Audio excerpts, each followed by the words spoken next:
Hey, what's up, everybody? Welcome to another edition of the Sully Squad. No Diego tonight, but I got a special guest, my man Paul from the Cowboys Show, filling in. What's up, Paul? How you doing? What's going on, gentlemen? Thanks for having me tonight. Glad to talk. Not really glad to talk some Eagles, but you got to keep your enemies close, man, and find out what the hell you guys are doing. So thanks for having me. You're welcome. Yeah, and then I got my man Sean Kilrain, my usual partner. What's up, Sean? How you doing? Good, man. Chilling. Happy Monday, St. Patrick's Day. Yeah. Yeah, I hear you, man. It's St. Patty's Day. I know. I feel like I should be slamming some Guinnesses right now. You know what I mean? It's funny, Sullivan and Kilrain. You know what I mean? Like I don't know. I feel like we're not doing our Irish heritage proud sitting here, not having the Guinnesses. You know? Yeah, it doesn't make it look better. I got the Asian guy in the middle, Joe. Yeah. On St. Patty's Day, right? It's all good. I know, right? I mean, those days are long gone, right? You know? Right. Yeah, So- but no, we get. You know what? Hey, we got a lot to get into here. I mean, obviously, Eagles lost a lot of guys last week. Trade a bit of course, the big, probably Josh Sweat leaves. He signs with Arizona. Milton Williams signs like a record contract with New England. Yeah. He got paid. We touched on that last week. Yeah. But the CJ Gardner-Johnson trade, I mean, I think that, that caught a lot of people by surprise. CJ Gardner-Johnson gets traded to the Texans for a 5th round pick and a disappointing offensive lineman that I know we're hoping that Jeff Stoutland could get his hands on. And then, of course, over the weekend, Mekhi Becton signs a 2-year, $20 million deal with the Chargers. So a lot of losses, but it looks like we're starting to sign some guys. So, and then, of course, we'll get into the whole NFL because, I like to talk all the NFL. So, Sean, I'll start with you, man. How worried should we be about all these defensive losses in particular? Nothing. I mean, nothing to worry about. I think next man up mentality, how he's getting these guys on 1-year deals. As a matter of fact, before we hopped on, he snatched one of the guys from the Giants. He had 6 sacks. Kid looks, and he's young too. All these guys that were signed, everybody's panicking. But if you look at the age, we're a young squad, I think it's almost like a showcase to see what these guys can do, who stays, who goes, and we go from there. But I think these young guys are buying into the Fangio system, whereas we talked about last week, the Dolphins, they were a bunch of bitches. They didn't really want to, work, learn the system and stuff like that. So their loss, our gain, What are your thoughts? Yeah. I was real quick. You were touching on the Dolphins. I mean, shit. I've been watching football since the Dan Marino era, like the mid '80s. The Dolphins have been softer than Sharman this whole time. Mm-hmm. I mean, when was the last time you thought of defense or something with the Dolphins? The Dolphins have always been soft. Yes. But always have, always will be. Yeah.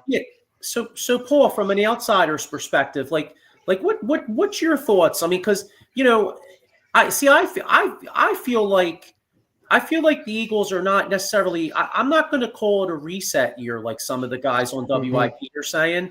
It's just a known fact. I mean, they have to have money to sign Jalen Carter. You got to bring up Nolan Smith. You got to sign the center Jurgens, And then in a couple, Jordan Davis is up, fifth-year option.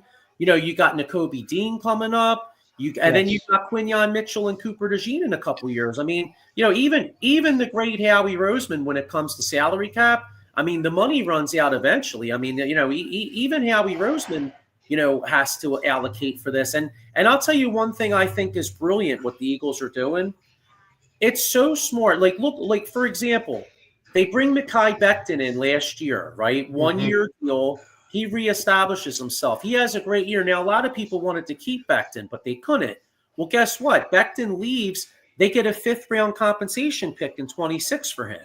So if you look at how Howie Roseman's playing this comp game, the Eagles have 20 picks in the next two drafts, with 11 of them being in the first 4 rounds. And that's how you sustain long-term success in the salary cap era. And then Sean, you brought up Ojulari and the kid Uche. Now Uche looked terrible with the Chiefs, but a couple years ago, he had a really good year with the New England. So best case scenario, it's a win-win situation because these guys come to Philadelphia with a chance to establish their market value. If they do, if they become too expensive for the Eagles, well, guess what? You brought Ojulari in for a 4th-round pick. Say he gets 9-10 sacks this year, somebody signs him, you turn that into like a 4th-round comp pick the following year. Absolutely. Well, what's your perspective on what they're doing? I mean, yes, they lost a lot, Joe. I mean, especially defensive side of the ball. I mean, losing Milton Williams, of course, Josh Sweat. And then look at your secondary, Bradley, Isaiah Rodgers, Darius Slay. That's a lot of people that left. But, Joe, you guys are young and poised. I mean, I wouldn't consider it a rebuild or, to me, Howie Roseman is the genius. But the only problem with that, Joe, you have 20 picks in the next 2 years, 11 in the first 4 rounds. But my thing is it could come back to bite you in the ass because just like you mentioned, those names, Cooper DeJean and Quinyon Mitchell, they're going to be paid in the same year unless you can boost one before the other. And it's going to come back to bite when you have so many draft picks in the first 3 rounds, the first 4 rounds. These are committed players, no scrubs. I mean, these are players that plug and play. It could come bite you in the ass when you got to play this guy, because you said the names, God, your front line, I mean, your defensive line has to get paid. They're young. They're hungry. They want to get paid first, and Howie does lock them up. But how much is too much, and when do you have enough money to do certain things? That could play in the factor, Joe. I mean, I don't call it a rebuild, though, honestly, because compensation picks go a long way, and you guys have the picks. And to me, I always say certain teams don't have the plug and play, but now you guys are in a mode where you got to plug and play players. Before you were building depth if you would have kept all these players. Wait, so here's a thought on that too. Like, do the Eagles need? Obviously, the Eagles don't need 20 players. You know what I'm saying? But if now a couple years ago, like before the 2022 season, here's a thought. Like, Howie always says that the offseason doesn't end with the draft, right?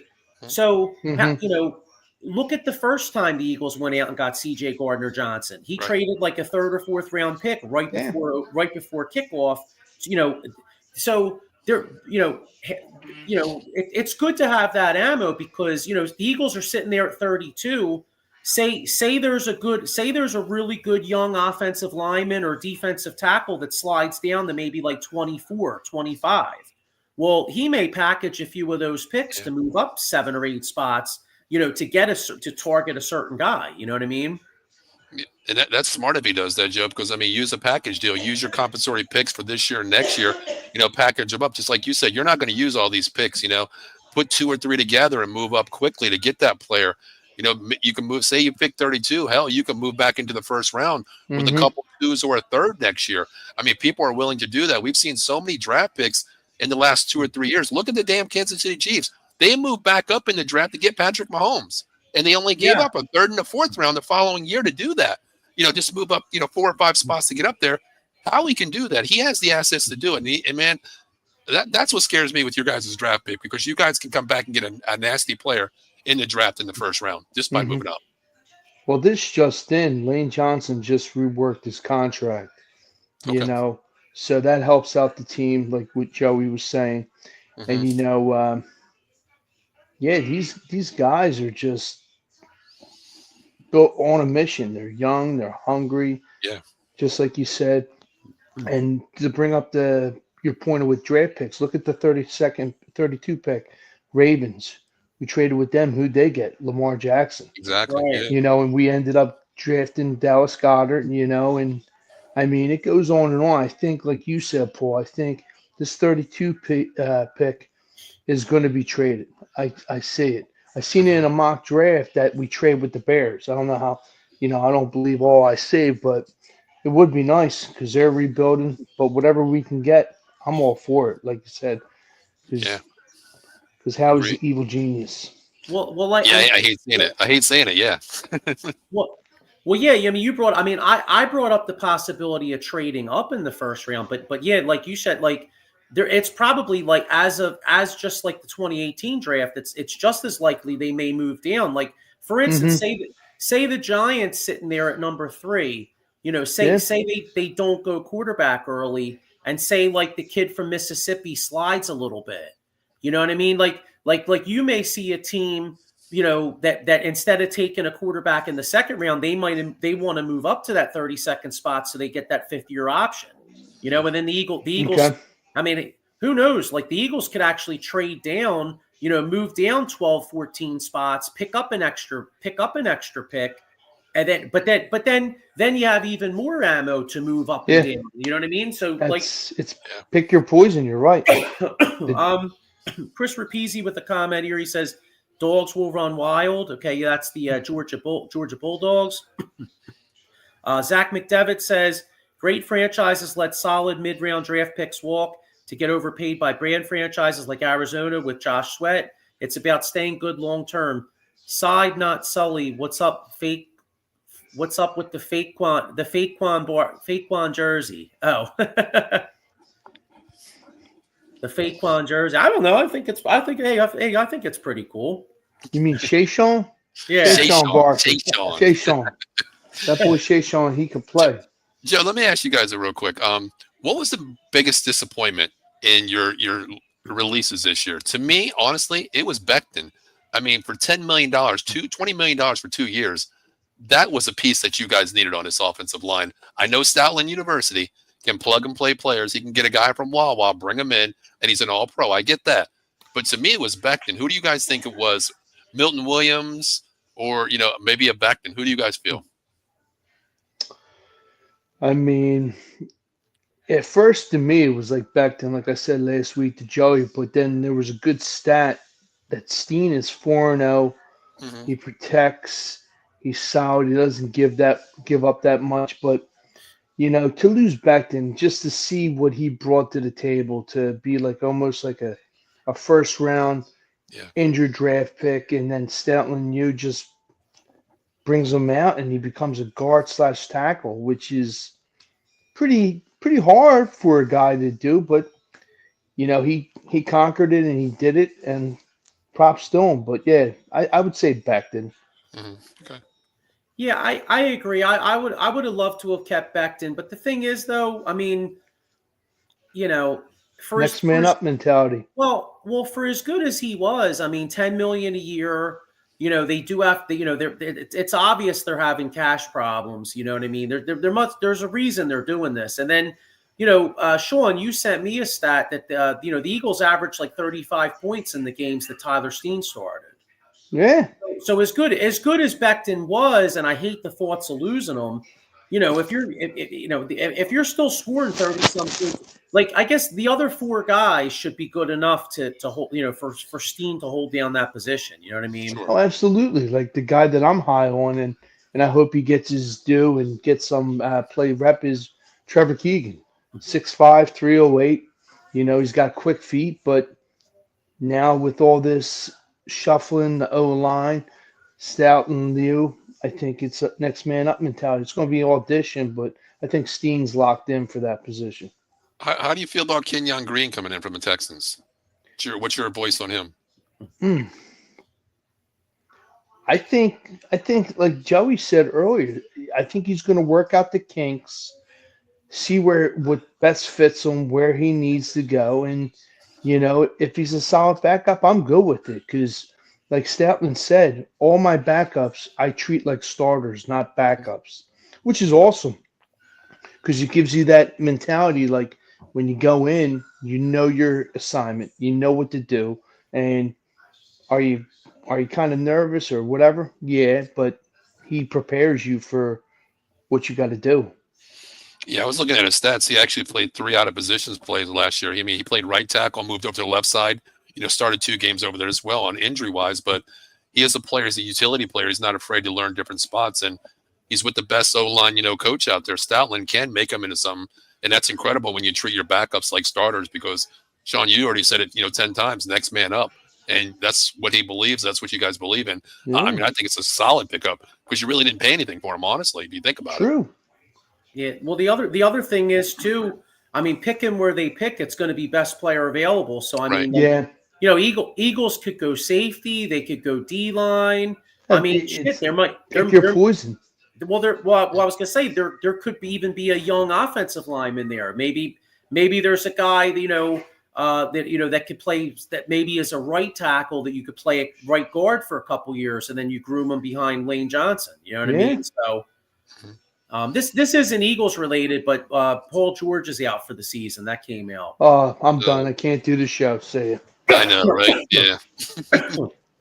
Like, Well, I think that's something we expected. The we've tank of the seen the season, writing right? on the wall. Yeah, you can You expect know, that. I mean, it's- the tank is in progress. So just like screw it, like what's next? You know what I mean? Hey, Paul, Paul George, if you're out there, I know you do a podcast. You're more than welcome to hop on ours. Hey, there you Even go. Right? Paul's, Yeah, exactly. because I guess podcasting is more important than basketball, but Well, different strokes for different folks, right? yeah. Well, I was gonna say I don't even want to waste my time on the Sixers, but they're in must lose situation and they Oh. won yesterday, so that was a crushing win. Yeah, it's Yeah, I mean, bad it's when a you lot. want to. Yeah, it's bad when you want the team to lose and they fucking pull something out. Yeah. It's nuts, Yeah. dude. So, But- but yeah, no, I mean that's. So, what do you guys think now? The fact that they signed Uche and also Ujulari, and they also brought Pat Johnson back too. He may not even make the team, but I mean they're bringing him back but it wouldn't shut. Now the thing is that Ujulari and Uche, neither of them play the run really, and neither does Bryce Huff. So it kind of has me wondering if maybe, we were talking about the Eagles having all those picks. Maybe Howie offers a couple picks to get rid of Bryce Young. Maybe I think that's going to happen. or Bryce. Just When like I say Bryce Young, I meant Bryce Huff. Bryce Huff. Yeah, it's okay. Bryce Young, Bryce Huff. I really think that with this all brewing, that's going to go down. He's going to try to, most likely, like I seen in mocks, drafts, and with Atlanta getting Bryce Huff and Carolina. Whatever. So be it. I mean, whatever we can get, or just like you said to me, make him a situational pass rusher. But I think a lot of people that are fans want him gone because he played just like his number. Zero, zilch, nothing. And I like what Joe said. I think you package them up because you mentioned the names, situational players, Sean, but you can't play a situational player $15 million on the edge. You know what I mean? No, To be a absolutely situational not. player. Package Stealing him that up, money. send him off, buy the contract out, ship him out. It's not going to cost you. Maybe say it'll cost you a 3rd round pick, whatever. That's fine. Get rid of the contract because you're bringing in young players.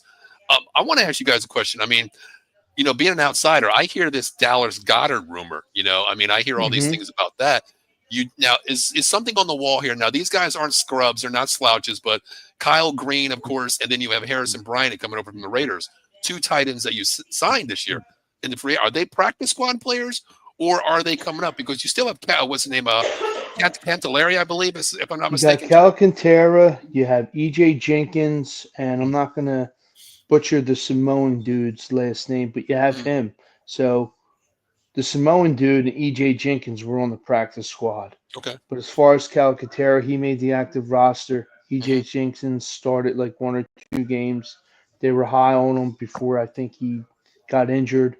But the guys you bring up, Harrison Bryant and the guy from the Colts, they're really high on the guy from the Colts because of Mhm. his blocking and the way he's like a multi-tool tight end. Can catch Mhm. out of the backfield like a Swiss Army knife. Okay. So it's going to be interesting to see come camp who stays, who goes. I Is there something with Goddard though? I mean, is that maybe we're talking Availability about and trade bait? Is it a durability. possible trade bait? He's an older tight end for you guys considering it, but is Yeah, this something that we can package up for a team that needs that tight end? yeah. Okay. Say ya. You know, I think the writing's on the wall with Goddard. I mean, yeah, like, I think he's due. I think he was due like 14 million this year or yeah. something like I was that. just gonna So say that 14.5, but yeah, I mean, Okay. like I said to you, Paul, availability and durability. Like he started.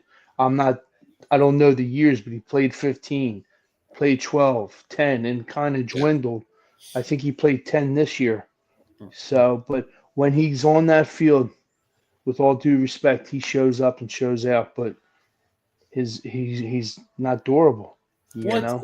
it's a damn shame because Goddard was great in the playoffs. I mean, Yeah. Oh, in the absolutely. postseason he stepped up, but to Sean's point, I mean, he does miss a lot of time. So, and 14 million is a lot of money. So, Right. it does like bringing these guys in. I mean, between Calcantara, Gleason, and Bryant. I mean, the three, and the Eagles don't throw to the tight end that much. So, are you really gonna, I mean, Goddard was good in the running game when it comes to blocking. So, I mean, they'll miss that. You know what I mean? But by most accounts, this kid Gleason can block pretty decent. You know what I Yeah, mean? yeah. So He was ranked pretty high. I yeah, so I mean, mean, you get rid of Goddard and you rotate those guys, and maybe even draft a kid in the second, third round. I mean, you're all of a sudden you're tight because I mean, let's face it. You're paying big money to the tight end. Well, now you're paying huge money to a running back, and you're paying huge money to a linebacker in Zach Bourne. Well, you got to make up that money somewhere. So yeah. you got to you got to go a little cheaper in the tight end position. Right. Right. Where does Adoree Jackson fill in for you guys? I mean, your corners are nasty. I mean, is this a nickel slot guy for you, Adoree Darius Jackson? Slay's position. He's Really? going to Okay. fill that position. I think he's going to fill that position. Okay. You know, and just to bring up to your point about secondary, I think you're going to see DeJean get off of the special teams because we signed a gadget player, return man from Atlanta who's pretty solid. Was that Avery Williams, right? Yeah. Yeah. Yeah, so you know, kudos to there because I really didn't want him there, even though he did a hell of a job. But Hmm. his main focus is secondary. I mean, but yeah, Dory Jackson, to your point, is Slade's position. Okay. Kelly Ringo's kind of tight in the hips, but I think going into camp, it's every man's job. See best man. See Okay. who wants it, who's going to get it. So Hey, here's a name. Here's a name too. Now I don't think he'll. I don't think that he will win the job necessarily. But they kept Eli Ricks here for a reason. I mean, Eli Ricks doesn't play special teams. They kept him on the roster all year, so Eli Ricks is going to be in play too. yeah, that's what I mean. Yeah, next man up. See Okay. who wants it more. Gotcha. Now To I'm not. Mike's point, go ahead. Well, I'm not seeing this though. Michael Kaepernick Jr. says Goddard or Huff with picks to the Bengals for edge rusher Hendrickson. Well, first off, the Bengals won't take the Bengals already are spent. I mean, they just spent all that money on the receivers. Like they're not going to. If they're going to lose Hendrickson, they're not going to want to add Bryce Huff's contract. So I'm not seeing that. And then also Goddard at 14 million. They're spending so much on the offense already. They can't afford a $14 million tight end. Yeah, they just rumor spent 200. has They it they spent might 230. draft. Go ahead, John. They might draft Tyler Warren, Paul and Joe. Yeah, I'm hearing that. I've seen a couple of mock drafts with that. I mean, that's you get him on a Solid 5-year pick. deal, half the price of what you're going to pay Goddard. Why not go young? And you're getting the best tight end in the country, a generational player. But Joe, just like you said, the Bengals spent $275 million today. Between two Crazy. players on the offensive side of the ball, and they're letting a stud like Hendrickson request a trade, get out of there, paying him nothing. Like if Right. I'm on the defense, I'm like, dude, what the fuck is going on? We can score Exactly. 50, but we can't stop anybody, man. You know? Mm-hmm. Yeah, It's I'm almost not. a slap in the face to Hendrickson because Yeah, it is. he It led the is. league in sacks. Hmm. And, to do this to him, it's kind of dirty. But, Right. I mean, that's the way the cookie crumbles in the NFL, And to me, it makes it worse for the team that signed him because you see the Myles Garrett deal. I mean, the price goes up. The value's already been set. The only way I can see it, if a team has the money, they're going to do a sign and trade for Hendrickson, and that could break you the bank for you right there for an all-pro defensive end. It's just driving the price up, and Hendrickson's holding all the cards here because he's still getting paid no matter what. Mm-hmm. Mike Papernick Jr. here says, did DeJean at safety and Ringo slot? I wouldn't move DeJean. I No. mean, No. I hope. He is staying right where he's at. Yeah. Although, I mean, I guess if he play, I mean, if you did play him at safety, he could still cover the slot as the safety. But I'm not seeing that. Plus, you'd have to change the song too. Mm-hmm. Yeah. You know what I mean? Like, I don't want to change the song. Yeah. Know what else is? Know what else is interesting too? A lot of people forget. I brought it up the Fargy show. Lewis Seen, the guy we got from the Vikings, 6'2", 200 pounds, safety. I mean, a lot of people are forgetting him, but I'm interested to see what he does or where he goes or plays. Right. Because the kid got size, and he was a first-round draft pick coming out of Georgia for the Vikings. Mm-hmm. How do you guys feel about DTR, Dorian Thompson-Robinson? I mean, basically for nothing here, a backup player. I like it because he's still young. And you know what? I've always been, coach, and I've always said, hey, like, if I got a mobile quarterback, I don't want a guy like Dak Prescott, a Cooper Rush. I don't want those, 1A player versus an opposite 180 player. DTR can throw the ball. He's still young. He's mobile. He can run the same system as a Jalen Hurts. How do you guys feel about, DTR coming over? Basically for nothing. I mean, cheap price. Good. I like it. We got two solid backups. Mm-hmm. Tanner Key, like I said to Joey, is finally QB2. Little Hands Pickett is in Cleveland, So the kid, the writing was on the wall when he came in and played, man. He played lights out. Can see the field, throws a nice long ball, What else to say, I'm happy for him. And Dorian Thomas, he was good at UCLA when Chip Kelly was there. Yeah. He knew how to use him. He runs. He throws a nice ball. So yeah, I'm happy with what we have. Okay. Here's one more on the Eagles, and then I want to get to Eddie Prather's comment about the NFL. But so Mike Lauro has a possible trade here. I mean, he's just throwing it out there. Huff a third and a fifth to Vegas for Meyer and a fourth. Now that would make sense, except if I'm the Raiders though, and I'm taking on Huff's contract, I'm only giving you Meyer. I'm not giving you a 4. Yeah. But I'll tell you what though, I would consider doing that if I were the Eagles. Sign me up. Yeah, for the Eagles, I think the Eagles, I think that's just Christmas in April for you guys if that happens. But to me, I don't think the Raiders would do that. I mean, they have Brock Bowers out there. They have Michael Mayer out there, 2 tight ends, generational players. But they're staple pieces. I mean, you're not going to find that on any other team. 2 starting tight ends. That's all pro caliber. I wouldn't. And Joe, you said Huff's contract. Nah, I can't take that. I'm going to rebuild year. I want to start over and get young and start right there with the Raiders, especially drafted at 6. Yeah, Michael Packard Jr. We touched on this a little earlier. What do you guys think of the linebacker we signed from the Giants? I love it. I love it. I love it. A lot. For one year, $4 million. He's coming here on a prove it deal. He's only 24 years old. Like we were saying before, there. The only thing is that we got a bunch of DNs that like Nolan Smith is decent against the run, and Jalix Hunt did decent against the run, but Huff blows against the run. Uche sucks balls against the run, and this guy Ujulari, his strength is not against the run either. So like, I mean, I'm all for getting to the quarterback, but someone's going to have to set an edge against the run. You know what I mean? Like that's the only concern. Like maybe they draft that, or maybe Patrick Johnson does make the team and he plays some. Maybe he rotates in there some first and second downs, just to keep to not get killed on off tackle plays. Right. But let's get to the league a little bit. Eddie Prather with a comment. says anyone else besides me hates Washington getting the Redskins getting Tunsil. Yeah, I don't like it. I don't mean, like it. I mean, but it's the way the league goes, and you know they want to beat us, so bring it. Bring your lunch bag. To me, it's a bad thing.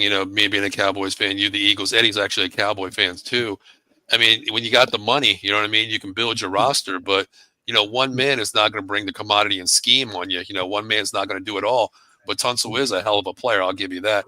And it wasn't a bad deal either. You think about it. They didn't really break the bank for him either.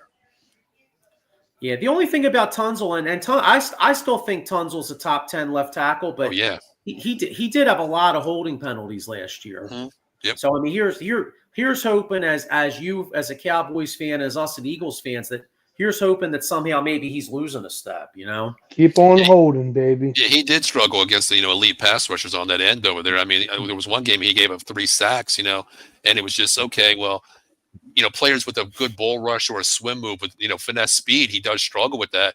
And the Eagles front four are good enough to do that. So it's going to be hard in this division to see how he does. But he, just like Eddie said, he is a top 5 left tackle. I agree.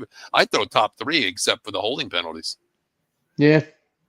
Yeah. No, I mean, you're right. I mean, going into last year, I definitely would say top 5, top 3. But I mean, but yeah, you're right. I mean, he's definitely up there. I mean, yeah, he's definitely up there. I mean, luckily for the Eagles, I don't think he's as good as our guy Jordan Mailata. So I mean, at least at least we still got Washington there. Right. True. But let's get into some of these other. All right, so a week in the free agency, lots of moves. Who? I'll start with you, Paul. Like who would you think? Who would you think is like the? Who would you give the Dan Snyder Award for the best first week of free agency? Because if you remember back in the day, everybody would like be blowing Washington, like, oh man, they signed Albert Hainsworth and all this shit. And then you play the games and like he's passed out on the ground. So who do you think had the best first week of free agency so far? Chicago Bears, man. Chicago Bears. I mean, 3 plug-and-play offensive line starters. You're building depth on that defensive line. You go out and get Grady Jarrett from the Atlanta Falcons. I think this team is built right now. I mean, when you are – honestly, I mean, I know you guys won the Super Bowl and the Washington Commanders were, an NFC championship as well, 2 top teams in the NFC. But when you got 3 teams out there, 2 teams that are 13-4 and the other one is 11-6, in NFC North, and you're the Chicago Bears, and you come in at 8-9, whatever you did, and you're paying the money to get better in that division. I give a lot of respect to the Chicago Bears this year because man, they're spending money this year. Number one, they got to protect Caleb Williams, and they're going out and do it. 3 offensive linemen, Joe bringing in Joe Tooney. I mean, that to me is they're doing their job. And you know what? Hey, what you do in the draft or the off season, but just like Sean said, next man up, you got to perform on the field, man. So I give the Chicago Bears right now. Yeah, Eddie Prather says the Chargers had a nice first week too. I agree with that too. I agree with you on the Bears. I mean, the Chargers, they went out and got Mekhi Becton. They went out and got. I think Najee Harris is going to be pretty good for them.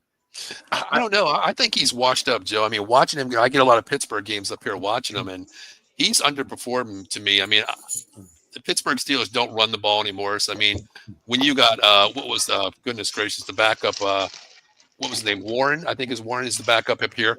He outperformed Najee Harris a lot up here. So I don't know what Najee has in the tank left. Well, we'll definitely see this year because Harbaugh likes to run the ball. He does. He does. Memphis Showboats fan says how the Eagles keep loading up. I mean, I don't know if I agree with that. I mean, we actually lost a lot of players. I think a comment on there, Joe, too, is about the salary cap, too. Like, there is no salary cap because of how the Eagles are loading up. I think he means that. But, look, when you got a guy that's a book genius and Howie Roseman, he knows the books. It's a totally different thing. It's a totally different thing, though, It's 1-year deals. I mean, right. It's like a show and prove. Who makes the team, who doesn't. There is a lot of guys, but, I mean, they're auditioning for a spot, Yeah. And Sean, you're getting ahead of the curve too. You're not paying people, late, in free agency. You're paying them before the market hits. You a lot of people say, AJ Brown, Devontae Smith. How are you going to pay both these guys? Well, it happened last year. They both paid them. They're happy, and they're long-term guys at a cheaper rate than you're paying. Yeah. Top 5 or 6 wide receivers in the league right now. You're ahead of the curve. It's smart. It's smart. Well, And the best. Go ahead, Joey. No, I'm sorry. I was just gonna say, to put it in perspective, AJ Brown and Devontae Smith make a lot less than Jamar Chase and T. Higgins. Yeah. The Bengals made them wait, and now they're paying the price. And Howie, like you said, jumped ahead of the curve. Mm-hmm. Yeah. And a lot of people want to come to the team because not only of a winning culture, but just of how good the city is, the team, the fans. You hear it in the guys' interviews. To me, it's a locker room. It's a locker room, man. It's a brotherhood. It's a brotherhood. I mean, you see all these other, the BS, especially like in Dallas, the big bullshit social media that we have. You never hear that in the Eagles Foundation. It's behind closed doors, and it's dealt with behind closed doors. People want to come to that and build a culture, man. Like, you want something to say about it, we'll say it to my face. We don't blast it on PR. And that way, I love how you guys are building the foundation. I hate saying that, I really do, but shit, sign me up. I'll play for $1. You know what I mean?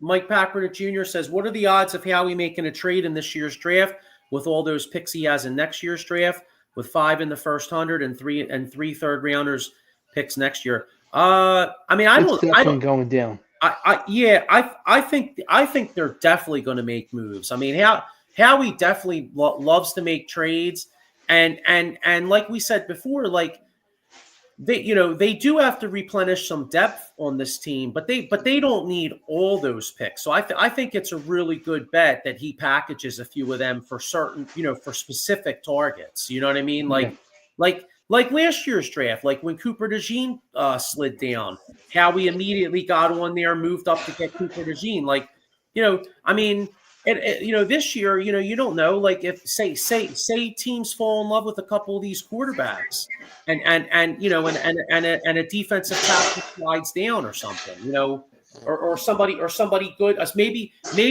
maybe one of the good safeties slides down early second round, and the Eagles are like, hey, you know what? We better trade up to get this guy. So maybe they move up 15, 20 spots and go get him. You know what I'm saying?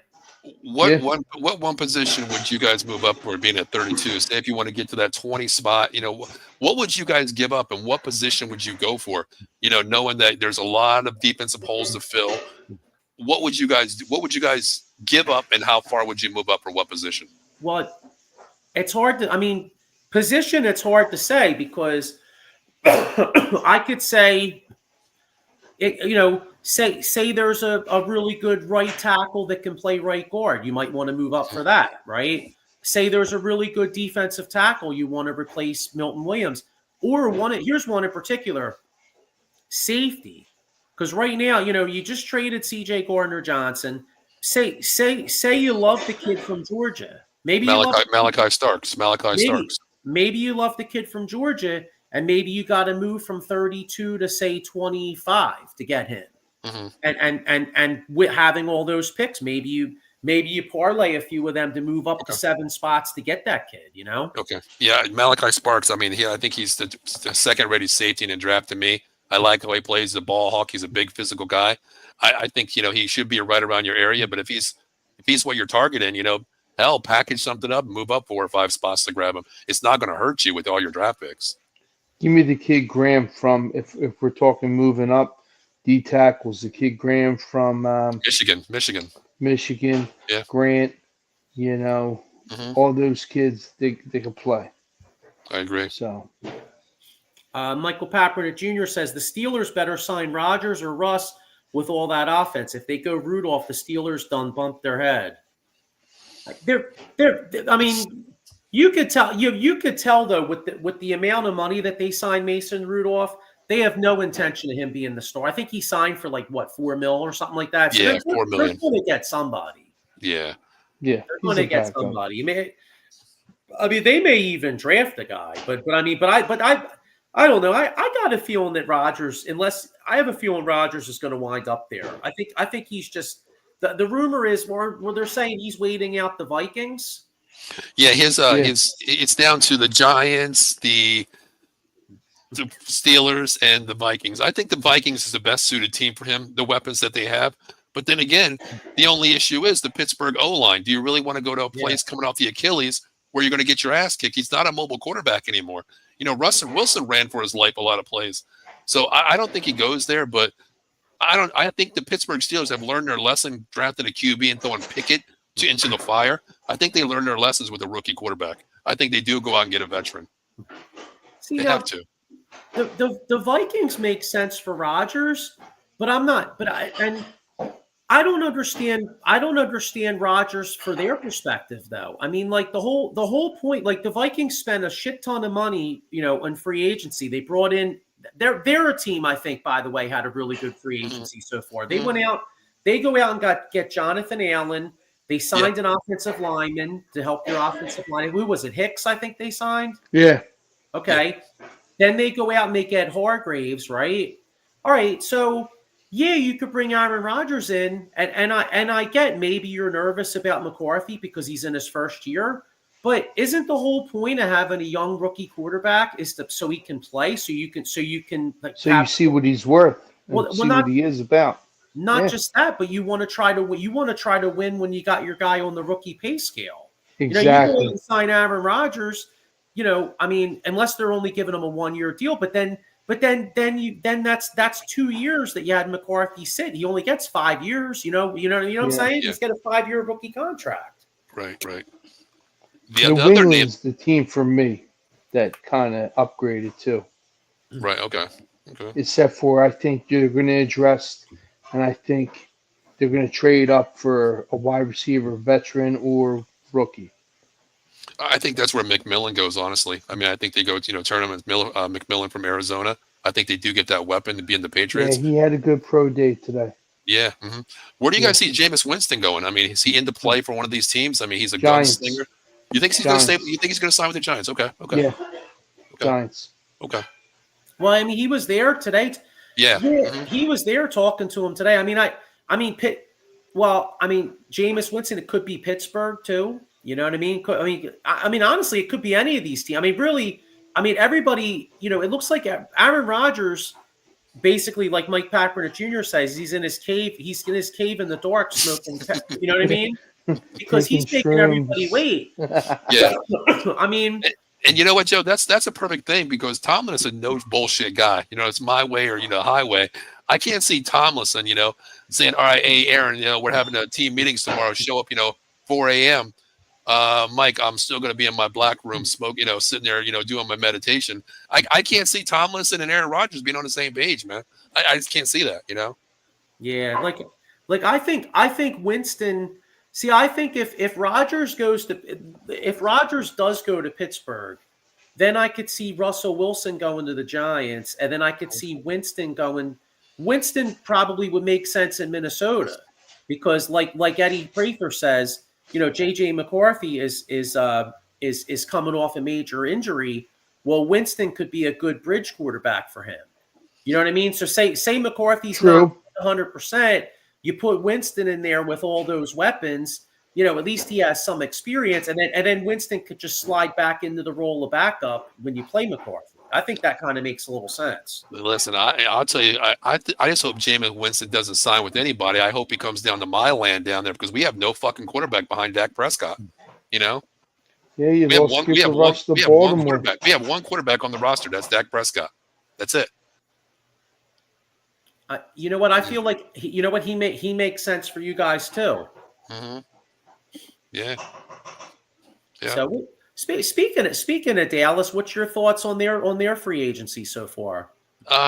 You know what? We have $54 million. We're re-signing our own players, but I like some of the signings. I like Kenneth Murray coming over the linebacker. I think he's a solid guy. Coming out of Oklahoma, only been in the league 2 years at a Charger land.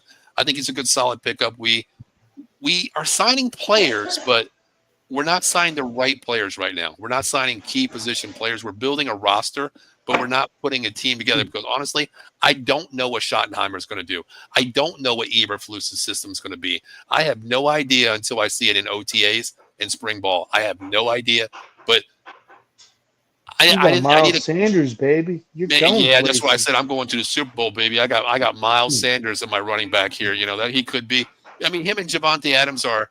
You put them together, you got a solid running back. But every team's by committee. But you got to have that one back by every team, man. You know, you got to have a solid back. But yeah, we're going to the Super Bowl. Plus, we got Paris Campbell too, so we're definitely going to the Super Bowl too. You know what I mean? Oh yeah, So, there you go. we're definitely going to the Super Bowl. Watch out. Yeah, I see. I think you guys will draft a. I think you guys will draft a running back at some point. Eddie Prather says I would rather have AJ Dillon than Sanders. Yeah, I mean the thing is though, like, I mean I know the Eagles signed on paper. Yeah. On paper, as an Eagles fan, I like the AJ Dillon signing, but you know, then again, who knows his health? I mean, he missed all last year with a stinger, and Yeah. you know That wasn't no stinger. He says he got medically cleared. That was a neck injury. What's that? I said that was no stinger. No, I know, but they that was a neck injury. No, but I agree. But they said he got a stinger and it got worse and worse in his neck. You know what I mean? Mm-hmm. Mm-hmm. So like, I mean, if he's healthy, I think he'll be a good backup running back. But the bottom line is that you know, there's no guarantee he's going to be. I mean, he could be another Rashad Penny. Yeah. Oh, yeah, wow. I hope not, dude. Wow. I don't want Quadzilla like that. Will Shipley we got. I mean, Will Shipley's a good player though. Coming out of Yeah. Clemson, you guys picked up late. He's a solid running back. He's a lunch pail guy. He fits your scheme, you know. yeah. See, And then you got Van Summering before you say anything, Joe. He's our fullback. He's not going to be a linebacker. Oh yeah, I saw that. Yeah. Yeah, I would. I hope we still draft a running back. Like it's. Oh, I think we will. You know, Kid from Georgia, Etienne. You like Trevor? What's his name? Not Trevor. Is it Trevor? Nah, it's Trevor's his brother. Yeah, from what's Jags. his other brother? Yeah, I forgot what the hell his name. He's got so many Etiennes in there. There's 4 more coming up. Clemson coming up. Yeah, I think you guys go scat back. I think you guys need a small running back like a Judkins possibly, Sean. You know, somebody like that, a scat back to get out of the backfield. Okay. You know, that's what I think you guys have because shit, what scares me is going back to the Sproles days, man, where you have that back out of the backfield. Yeah. You know, especially with Saquon in the backfield, run, you know, a split, split eye right or something like that. And you have, you know, Judkins on the outside, and you can run him on the wheel route, and that's a mismatch for a corner, you know. Just like I said to Joey, this draft is heavy in running back, so I'm looking forward to seeing who goes where. Mm-hmm. Yeah, Eddie Prather asked where Gainwell went. He went to Pittsburgh. Pittsburgh. Yeah, he's in Pittsburgh. Yeah. He says Trevor is University of Georgia. Travis is with Jacksonville. Travis Etienne. Okay. Yeah, that's what. Okay. Okay. Yeah. Gotcha. So, anything else stick out to you in the league? Like you mentioned, Chicago as improving. I'll tell you a team I don't understand what the hell they're doing. Although I saw on X, someone said that they have the most cap space in 2026. So maybe this is what they're doing. Seattle Seahawks. You trade Geno Smith, you get rid of DK Metcalf, but it looks like, you talk about a reset year. To me, it looks like Seattle's having a reset year. Yeah. You're getting younger at quarterback in Sam Darnold. You're probably not going to do shit this year, but the 2026 offseason, I was reading that they're going to have more cap space than just about every other team. So when you talk reset / rebuild, maybe that's exactly what Seattle's doing. I mean, they did bring in Puka at a kind of a nice price, $15 million. I think it was 13 average salary for him. But you're right, Joe. I mean, getting rid of Metcalf, releasing Lockett. Yeah, you signed your quarterback long term for 4-year deals. I think Darnold got the ball, But your youngest wide receiver is Jackson Smith and Jigba Smith, and he's 24 years old. I think it's solid to bring in this. You're building for the future. I think they have it's going to be like they did just sign Cooper Kupp, like you said. So I mean, he's somebody to throw to. And then they have a decent tight end. Oh, Noah Fant, tight end. Yeah. Then there's another. Running back's fine. Kenneth Gainwell, Charbonnet, solid. 2 young guys too. Yeah. There was some wide receiver on Seattle to Eddie's comment, but yeah, they're pretty solid. Mm-hmm. Yeah, he asked if Cup can stay on the field. Well, that's become the big question. He gets hurt a I lot. mean, maybe a change of scenery. Yeah, Seattle's field. Who knows? He's from Yeah. that area. I mean, you're never going to get the Triple Crown Cooper Cup ever again. That No, was a once in a no. lifetime thing. The injury played him. But hell, man, if he can give you 60 balls, as a slot guy number 2 or outside guy number 2 with Jackson Smith, Yeah, I think he's fine, for that kind of price tag. Yeah. and Jigba Smith is the wide receiver from OSU. Mm-hmm. Yeah. Yeah. So, but yeah, I mean, yeah, they stuck out, and I'll tell you another team that's lost a ton, San Francisco. That now Oh my God, Dude, the Whiners. Yep. Hey, Palmer's a bitch. they're going to be in. I'll tell you, you know what? You know what's going to suck actually now that I'm thinking about it, guys. I think there's a real good bet the Rams could possibly be the number 1 seed next year. Yeah, I think so too. Yeah. Look, I mean, actually, now that we just thought about this, I mean, Arizona might get a little bit better. Arizona, Yeah. but I'm not in love with them. I mean, if you think about it, out of all the divisions, the NFC South is always a state of flux. I mean, they're going to beat each other. You got Tampa. Carolina might be a little better, but none of those teams are really any good. And then our division. Our division's going to be tough with us, Washington. Yeah. You got Paul. You guys with a healthy Dak are going to be harder, and even the Giants. People shit all over the Giants, and rightfully so. They really did blow last year, but the Giants. If just say hypothetically the Giants do bring Russell Wilson in, and then at number 3, say they draft like an Abdul Carter, or they draft a Giant Hunter or somebody. That Giants defense has a chance to be a top 10 defense. They got a lot of talent defensively. Yes, they do. Yeah. So that's our division's going to be tough. And then Paul, you brought up earlier the NFC North is a freaking gauntlet. I mean, you got Detroit. The Bears spent a shit ton of money. If Caleb Williams improves, they're going to be better. You got the Packers are good, and then you got the Vikings. Mm-hmm. Yeah, so, 100%.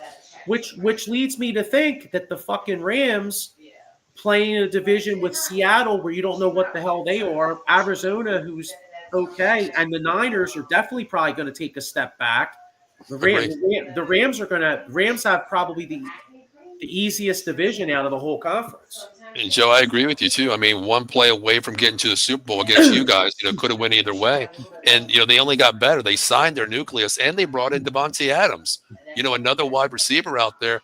It still has a lot of gas. You figure out in his last 2 years, he wasn't utilized. He played basically one full season in the last 2 years. It really wasn't even looked at, But I think it's a solid pick. And I agree with you. I think the Rams come out of there.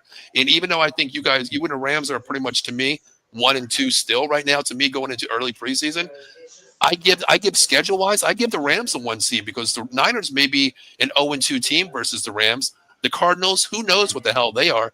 And Seattle's in a rebuild mode. We don't know what the hell that could be a season sweep right there for 6 games, right in the division starting off. Yeah, exactly. And then right. And then the Eagles have that tough first place schedule. So that's going to be tough. Mm-hmm. Exactly. Although the Rams have a first place schedule too, but still, right. Tyler Warren will be this year's Brock Bowers. I can see that. Yeah, absolutely. Eddie Prather says, I wouldn't be sad if Dallas took him at 12. You don't need a tight end right now. You need more pieces. You need more pieces for the Dallas Cowboys. You can't go out and get an O-line and a running back. If Gentry's there, so be it. But mainly you need O-line due to the retirement of Zach Martin. Well, no, I don't want to go O-line first round, Sean. I want to move Cooper Beebe back to right guard, put Hoffman at center, and do that. And if hopefully Tyler Guyton can work out our number 1 pick last year. But to me, I can go running back. John Davies are generational. Otherwise, I'm going, shit, if my best thing is a fucking McMillan dropped, I'm jumping on that right away.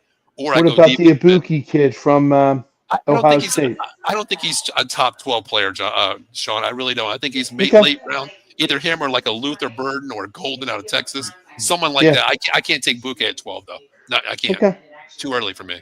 Could you guys go defense early, possibly, too? Yeah, I can go. I mean, my biggest thing, if Graham drops, from Michigan, If he drops to Yeah, oh 12, yeah, yeah, yeah, I'm yeah, yeah. jumping. Like, that's Christmas right there for me. Jerry, turn the goddamn card in 2 seconds into the card, turn that shit in, get it. That's my perfect scenario. But you got Yeah, to go best. You got to go best But the player funny available. thing is, don't you have? Was he hurt? You have a guy, Izizi from what's the name, right? If I'm correct, Michigan too as well. You guys, Mozzie Smith, he's a D yeah, tackle. Yeah, yeah. yeah. Pair him up. I mean, but Yeah, my thing is fine. I mean, with Lawrence, moving on, he went to Seattle as well. He's gone. yeah, Demarcus Lawrence is gone too. But you got to fill that spot, even though he only played 8 games last year. But he's still a mm, big body. You got to go yeah. defensive end. I mean, so many holes to take. yeah. Eddie Prather says Mozzie Graham is the only D tackle he takes in the top 12. He's good. He says Mozzie sucks. Yeah, Mozzie Smith sucks. He's overrated, our first round pick. Yeah, yeah, Okay. Yeah, I know that. Well, I mean that was but that's my point about how things can change so quick in sure. football. Let's be Yes. honest. Like last year, the Eagles have an all time season. Shit, one of only 4 teams to win 18 games in a season. Yeah. Mm-hmm. We played Dallas twice, but like we said, you bring a healthy Dak Prescott, and just say hypothetically. I hope this doesn't happen, obviously, an Eagles fan, but say McMillan did slide, or maybe you moved up to get him. All of a sudden, if you added him to not to Dez, excuse me, CeeDee Lamb.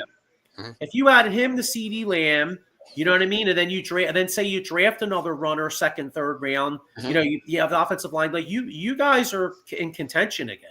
Yeah, we're pieces away. I mean, not saying we're there yet, but I don't want to pull a Dak Prescott and say we're right there fucking with you. You know what I mean? I disagree with that point, but I mean, I think we are, a couple players away from competing, Yeah.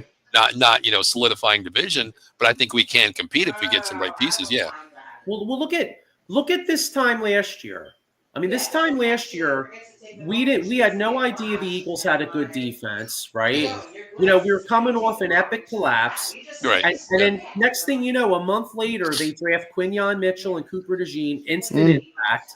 Jalen Hunt in the third round wound up having impact towards the end of the year. A second year guy, Nolan Smith, came on second half of the year. Zach Bourne, nobody even knew who the hell he was. All-pro player. I guess my point is that who the hell would have thought all that shit would have happened for the Eagles this time last year? And of course, as an Eagles fan, I don't want this shit to happen. But who's to say that something like that couldn't happen for Dallas? It could happen for a lot of teams in the NFL. Mm-hmm. Sean, what's the guy from Georgia? That's Jihad Walker, isn't it? The linebacker. Yeah. Yeah. To me, it's not a need at linebacker for us. We have other players that we need. Maybe it's not a need for us. Honestly, I can't take him there. But Well, the only guy that I think that I could see you guys taking is, let's flip it to another team, Bama.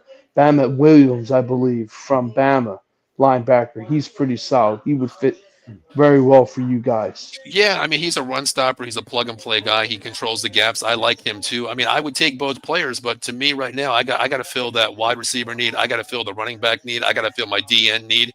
Linebackers, we're okay. We can sign Kyle Kendricks coming back for a 1-year deal, very cheap. He played his balls off last year for us, so I get that. But first, second round, I got to go with my plug and play, Sean. I have to, even though I would love to take him. If it was you guys, hell yeah, take him. But there's 3 names I want to mention to you guys real quick that I can see you draft, and I hope you guys do not draft them. Number 1, Joe, you already mentioned him, Malachi Starks, the safety. Okay, Yeah. He's up. He's top 10. We ain't getting him. No, I agree. Somehow, because shit falls to you guys for some reason. So I'm just, putting Yeah, a name out there. you're right. You never know. Go ahead. The other one is Jack Sawyer, linebacker, Ohio State. I think he's a nasty-ass linebacker, okay? They got him as an edge rusher, Paul, not a linebacker. Yeah, exactly. Yeah. He can play both. He can play both. So bring it. He I like his high-end motor. Yeah, go ahead. Benjamin Morrison from Notre Dame, of course. We're all familiar with him. Or Xavier Watts, a plug-and-play safety corner for you guys. I seen Xavier Watts going to Baltimore, and I seen Morrison actually coming here because the dude can tackle his ass off. Yeah. He only played 6 games last year, or not 3 games last year, too. He's coming off the injury. He's fine. He's rehabilitated. Because I was watching some of the film on him a couple of days ago. Man, he's making Kyle Hamilton, his days look like a rookie at Notre Dame. Mm-hmm. Eddie Prather hopes that Sawyer lasted you guys, Dallas, in the second round. I'd be fine with that. I mean, he's a lunch pail guy. I love his attitude. I love how he plays at Ohio State. Yeah. Well, you know what? Sawyer, he fits more with the Eagles with the exciting whites. I mean, we're just signing all kinds of white boys on our defense. Yeah, bring it, baby. You never know. Hey. Oh my God. Trey Henderson, it'll never happen, but that'd be funny. Sawyer, and then two boys in the backfield. Yeah. Oh boy. That's bright whites. I know, isn't that crazy? So here, I'm just out of curiosity, since we were talking about your Cowboys. Yeah. Here's a 3-round mock draft. What would you think of this as a Cowboys fan, Paul? This has excuse me, this has you guys getting Genty at number 12. Okay. Mm-hmm. At number 44, it has you taking a cornerback from Ole Miss, Trey Amos. I think he's a little bit undersized, though. I don't want a cornerback because I'm still going to bank on Jerome Bland and Trayvon Diggs coming back healthy, both coming off injuries last year. They're both, Bland's going to be getting paid either next year or the year after. Mm-hmm. I bank on them. I'm okay with my corners right now. I'm not drafting a safety second round. To me, did they go third round wide receiver, Joe, or defensive end? Well, round 3, they have wide receiver, 76th overall, Jalen Royals, wide receiver from Utah State.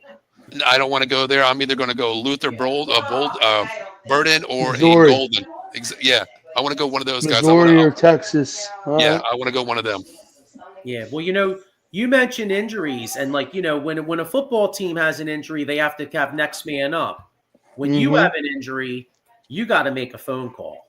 All right, if you want to get paid, you better call my man Paul's boy, Jason Fine, aka Attorney Big Al.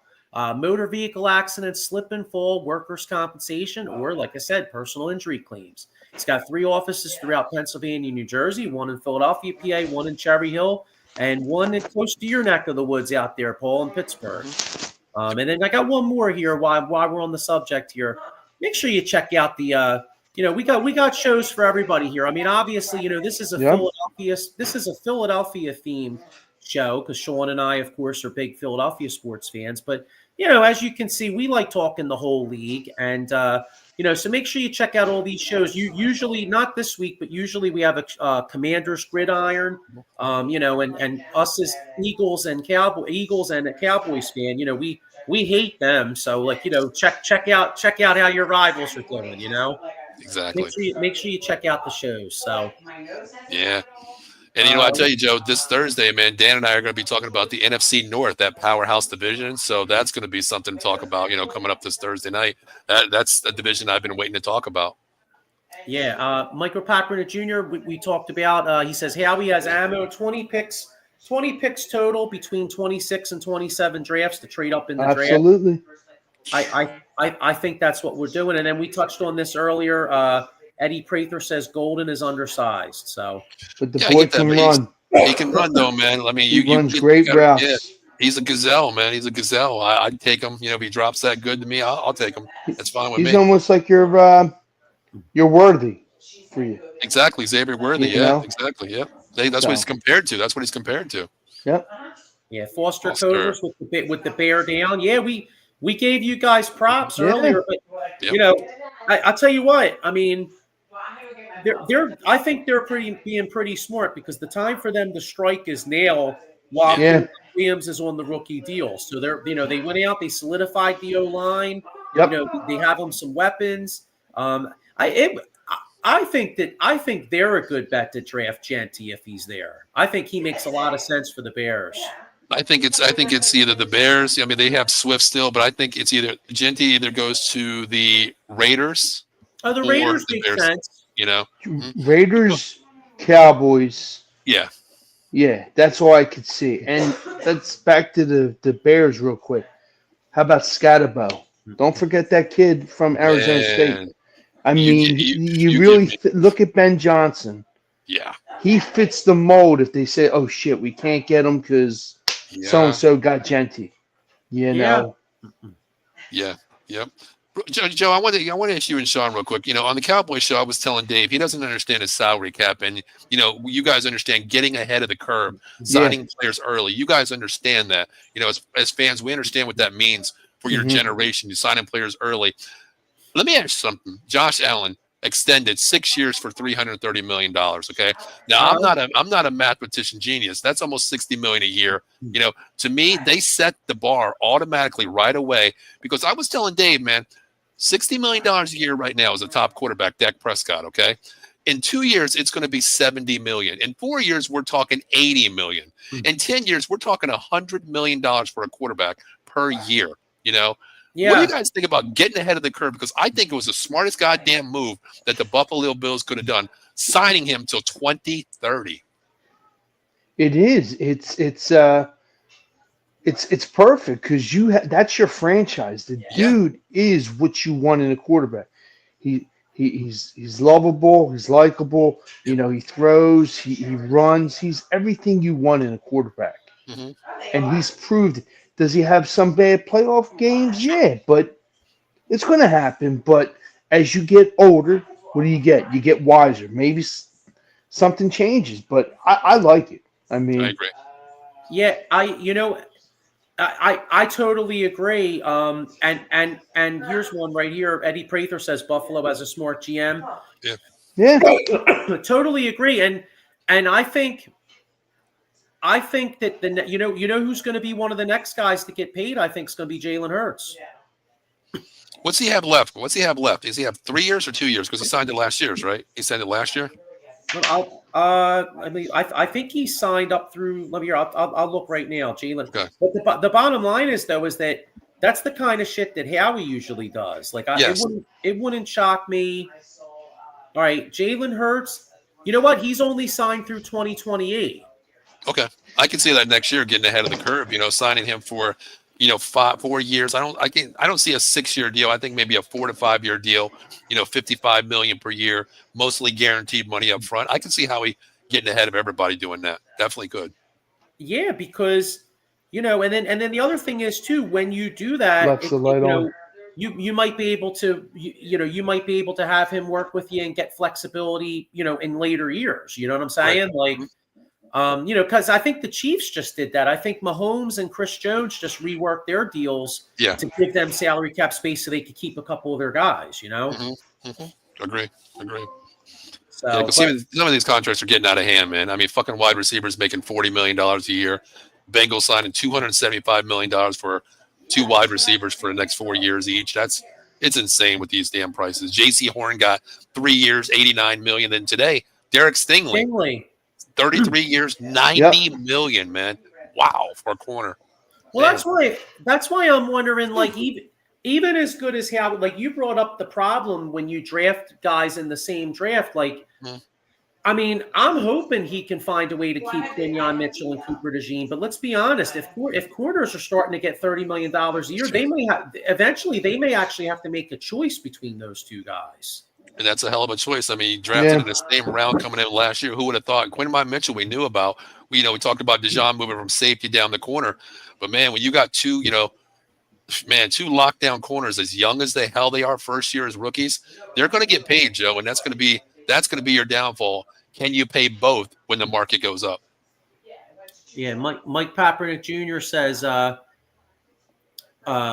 live 3 hours from Buffalo and their fans by me, so bump the Bills. Their fans are whiners. Foster Cover says that's why the trades Bears did were well received. The contracts are on old salary cap rate. We're actually going to have still $9 million per season on multiple contracts. The big payout is the day after the 25-26 season ends. Good. Yeah, they're building to compete, man. I mean, you have to in that division, which we'll be talking about Thursday night on my show. That division there, it's just you have to spend money to compete, man. When you're probably in, honestly, the 1 through 4 division, that's the toughest in the NFL with those 4 teams. Yeah, Mike Papernick Jr. says, "What's Jalen Carter going to be worth?" I mean, shit. When you're looking at guys like Myles Garrett getting like $40 million a year, I mean, I think I don't It's see the scary. problem is that I don't think they can extend Jalen Carter until after this year. I don't like because I think so. Yeah, yeah, it's because pretty much. yeah, because honestly, if I'm Howie Roseman, I'm half tempted to start throwing him coin right now. You know what I mean? Like because in a couple years' time, it might be 45, 50. You know, I mean that's you know what I mean. Hey, let's keep it real though. It's a good problem. Having good players is a good problem to have, but it's also why in this league, like you need to win the Super Bowl. When you have a chance to win the Super Bowl, you better win the friggin' Super Bowl Yeah. because it's I'll tell you what. This gives me with what the Eagles have to do with the salary cap and all this shit. It gives me great appreciation for what New England Patriots did and what the Chiefs have done. Right. Because you look at you trying to compete year in year out in this salary cap era, it's hard as shit. Yeah. Yeah. Speaking of, what do you guys think about Jordan Davis? Because I'm hearing a lot of things that, for a not a every down player, is he worth the money? What do you guys do with him when his contract's ready to go? I like to see what he could do, but Right. personally, I trade him. Really? Okay. See if any suitors that are out there for him because he hasn't produced like your Jomo Right. when he comes in and if needed. I mean, he's already won a Super Bowl. He did Right. pretty well in the Super Bowl. So, I mean, if it means getting somebody younger and having on that rookie contract, so be it. I'm for it. Yeah. Next man up.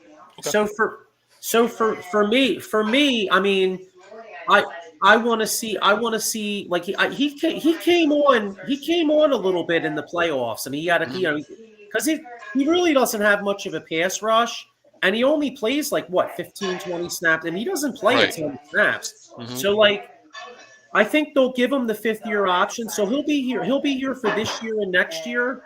And then, honestly, that's something I think we'll look for in the draft. I think you'll see the Eagles. The Eagles will be looking for a really, really big run-stuffing nose tackle type guy. And then that way, if Jordan Davis, I think it's highly likely Jordan Davis probably just plays here 2 more years and then walks. Okay. Reason why I asked that because I was listening to a Dallas podcast yesterday and mentioned the name Jordan Davis, coming in there. Dallas willing to make a trade in his 3rd year coming up there because they lost Nevin Gallimore, our true signed Odigizua, but you want that big nose tackle that doesn't have to play 30 snaps a game. But do you really want to pay the money, Joe, just like you said, for a guy that's playing 15 snaps, per game with an old school nose tackle mentality that could be an all-pro? I don't want to assume, the weight's the issue, what the cardio, but we all knew going in there when you got a 350-pound beast that could, dominate a game, but the cardio was there too. We've seen that, but I was just curious about what you guys thought about that. No, you can't, especially considering that if Nolan Smith continues to come on, he's going to get a big payday. Yeah. And Jalen Carter's going to get a big payday. So I know Howie values the trenches, but there's only so many guys you can pay. Exactly. And for what Jordan Davis does, which is mostly a run stuffer, you can find guys like that in the middle round. Absolutely. Draft, and you can find a guy that's like 350, and you say, hey, you know what? I want you to take up a couple blockers, get your fat ass in there, and you don't have to, and you don't have to pay $15 million for that. Agree, 100%. You know what I mean? In fact, I mean, what it goes down to would I like to keep Jordan Davis? I mean, shit, yeah, I'd like to, but I mean, but looking at it in the salary cap world, like Nakobe Dean, I'd like to keep Nakobe Dean. His contract's up at the end of the year, but to be honest with you, you just prioritize Zach Bourne. Yeah.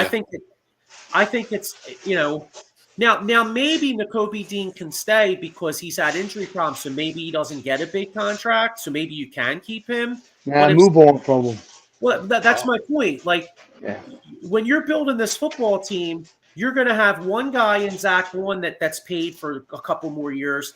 The other linebacker is going to have to be the guy that's like in the mid rounds, like a Jeremiah Trotter Jr. type guy, or you know what I mean, or a vet on like a Kai. Or here's one. Like right now, Kaiser White is a free agent. Kaiser White plays for the Eagles. if I'm the Eagles, like I let him sit out there.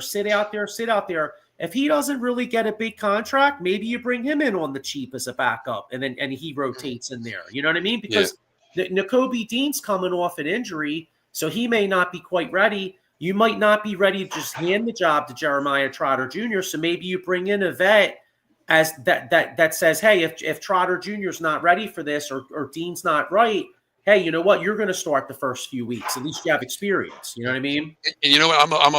I'm always biased against Notre Dame. Of course, that's our team. Of course, all three of us on the panel here. But a name that could drop maybe round 4 or 5 is Jack what's his name? Jack Kaiser from Notre Dame, the linebacker. Yeah. You know, I think he's a solid guy. That's hell. They You have sign him him. coming here. Yeah, you got a 4-year deal on him, very cheap. We know what he's all about. You know, he'll put his helmet in anything out there, and he's a defender of the ball as well. I think he's a great guy if you want to go young, because say if Kobe Dean's on his last year, you let him walk. You bring in a younger guy. It's basically an East, North, South guy. Same thing in Jack Kaiser. So we'll see. I mean, I can't wait till the draft, man, because we always do that live draft, and I tell you what, I hope I don't break my table like I did last year, man. I'll tell you that, because I might get pissed off again. Well, there's a San Diego State has a linebacker, Samoan dude. Went to USC, I believe. Mm-hmm. I'll send it to you. Okay. The dude plays like Palomala, but as a linebacker. God, sign me up. Yeah, but hey, man, you know what? I could talk football all night, but I was going to get in. I was going to get into a little Philly spring training, but you know what? We'll do our baseball next week. Sean, you were saying we may possibly have a guest sometime next week for baseball. Yep. Mm-hmm. All right. I'll keep you guys in tune. Okay. So yeah, hopefully that happens and talk baseball.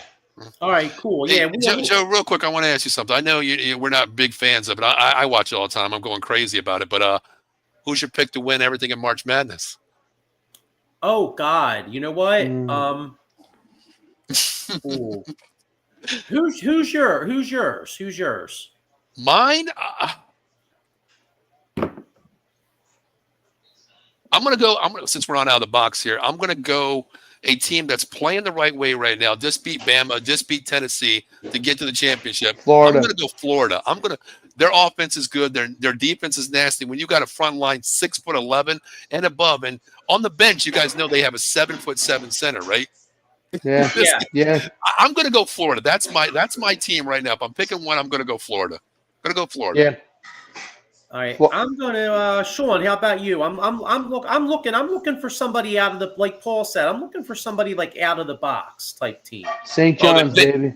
Ooh, number 2 seed. I like them. Rick St. Pitino's John's. time. Rick Pitino's time. Okay. Yeah. Okay.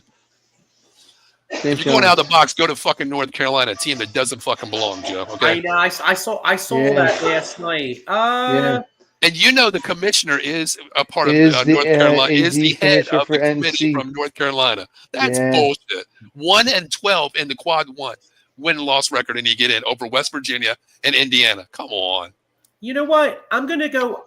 Because I'm going out of the box, I'm just going to say, fuck it. I'm going to go Michigan State. I'm going to go the Ike Reese's, Michigan State. Tom Izzo, let's go. Okay. Yeah, why not? You know what I mean? Shit, it's been what? It's been what, 25 years? They won in 2000, right? It's been 25 years? Yeah, God. Oh, my God. Shit. I have to be honest with you. I totally agree with this. Mike Packernick Jr. says, I fell out of love with college basketball when the one and done was allowed. Like, you got to bring John. You got to blame John Calipari for all that shit in Kentucky. You know what I mean? That's the reason why it happened right there. Yep. Yeah, I'll tell you. Like, I can remember years ago, like being so excited. Oh yeah. Being so excited when March Madness would come. In fact, they actually say that March Madness is like the highest day for vasectomies, I think, and then like the start of March Madness, more dudes get vasectomies because they can just put their feet up and ice their balls while they watch college basketball. I'm getting mine next week. I know, right? I had mine done 9 years ago. So I'm good. Yeah, I know, right? Oh man. And Paul, Dave Yarnell's got a message for you. He says, jealousy will get you nowhere. Go Heels. Dave, just like I said last year, bet the house that you guys are getting beaten in round of 16. And what happened, Dave? Remember that, Dave. Overrated. And you know what? Go San Diego State Aztecs. Beat these goddamn Tar Heels. Send them back to Tobacco Alley. Crying and crying and crying, Dave. Just be lucky you're in the tournament this year, brother. I was going to say, it's been a long time since the Tar Heels were like this guy's Carolina. Wait, here we go. This guy's Carolina Blue. Oh, yep. Exactly right. Oh man, you know what I mean? I mean the ghost of MJ and Vince Carter and all those great North Carolina players. Because this team blows. James Worthy. Oh my God, those players Sam that they Perkins. had back in the day. Exactly, that was a team right there. My God. Yeah, and now Dean Smith is like turning over in his grave. Like, damn, dude. Like I mean, think about it. Did you ever? That just goes to show you the state of college basketball, though. Like, did you ever imagine in your life that you would sit here and wonder and there would actually be a debate whether North Carolina belonged in the tournament? Joe, here's the crazy thing. I was talking to a guy yesterday. He's a big basketball fan. I was like, remember back in the day, it used to be the ACC dominance. ACC dominance everywhere. SEC in football is a football school. Yeah, 14 teams. 13 out of the 14 teams made the March Madness out of the SEC basketball. How times have changed. It used to be Big 12, ACC, Kansas, Duke, North Carolina. Now it's all SEC teams. Bama, these teams, Tennessee. It's insane that it's SEC driven now for college basketball. Yeah, I mean, I can remember years ago, Remember, I mean, like I said, I've been so out on college basketball, I can't remember the last time, I'm just not into it anymore. But years ago, ESPN used to have Big Monday. Remember they had Big Monday, and you'd have the Big 12. You'd have what? It would be Big 10 at 7, and then like the Big 12 at 9. It'd be like 9:30. You'd have like a Kansas versus Missouri or some shit. Yeah, I remember exactly. I remember checking into that. Like, the ACC, the Big 10 Monday, they used to play ACC, used to play Big 10. And I'm like, oh man, Duke's playing this team. Michigan's playing this team. Even though it's a compared battle, I'm like, let's go. Now it's just like, who the fuck is this team? What the hell? What the hell? It sucks. It sucks. I'm not gonna lie. I'll probably tune in a little bit Thursday, Friday. Like when I'm sitting at my desk on Thursday afternoon, I'll probably have my headphones and my YouTube TV on here and there. But if there's like a cool upset, like the first day or two, there's usually some 14 seed that beats a 3 or whatever. And if I happen to check my phone and it pops up, 14 might beat this, I'll turn this shit on for a few minutes. But I'd be lying to you if I said I really gave a shit. Nowadays, you want that Cinderella team to win it all. You want a Cinderella team just to go far, win it all, because you're done with this shit. Like, okay, with the NIL deals, you build the best team. I'd rather see a team just nobody knows who this team is. Get to the finals. There's always going to be that team, always. But that's what I'll be watching for. Yeah, but real quick, we're going to get ready to wrap up. One last thing, since we were talking about college basketball, did anybody see this? The Sixers are going to win the lottery. You know why? Right, guys? You know why the Sixers are going to win the lottery? I'm going to tell you why. Because Cooper Flagg was in a wheelchair last week after he hurt his ankle. So if there's ever a guy we didn't get to talk Sixers because they're not even worth our time right now.